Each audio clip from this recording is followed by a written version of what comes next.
तिब्बती आध्यात्मिक गुरु दलाई लामा ने बुधवार को बोध गया में 3 दिवसीय अंतर्राष्ट्रीय संघ फोरम ISF 2023 का उद्घाटन किया।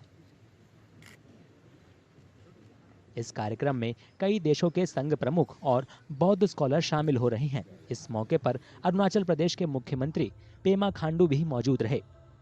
संघ बौद्ध धर्म का पालन करने वाले भिक्षुओं, ननों और आम लोगों के समुदाय का प्रतिनिधित्व करता है। बुद्ध और धम्म के साथ संघ बौद्ध धर्म के 3 महत्वपूर्ण अंगों में से एक है।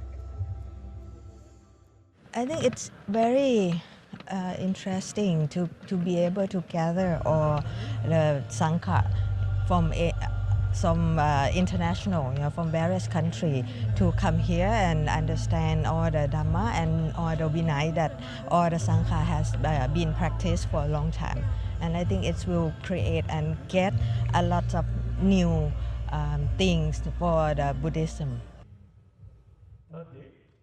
सभा को संबोधित करते हुए दलाई लामा ने कहा कि हर किसी में दया की भावना पैदा होनी चाहिए, चाहे वो पाली या संस्कृत परंपरा से बौद्ध धर्म का पालन करते हों। उन्होंने बुद्धों से विश्व शांति के लिए बोधिसत्व की प्रार्थनाओं का पालन करने की भी अपील की। सम्मेलन के दौरान कई बौद्ध परंपराओं के भिक्षु, नन और विद्वान 21वीं सदी में बौद्ध धर्म की भूमिका और बौद्ध धर्म में भिक्षुओं और ननों के आचरण को कंट्रोल करने वाले विनय नियमों के सभी पहलुओं पर चर्चा करेंगे। This has been a very auspicious opportunities that we have been together as Buddhism as a whole.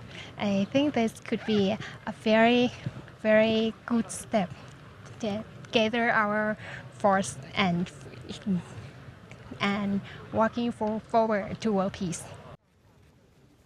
23 दिसंबर की सुबह दलाई लामा महाबोधि स्तूप में आम जनता और फोरम के प्रतिनिधियों के साथ विश्व शांति प्रार्थना सत्र में शामिल होंगे।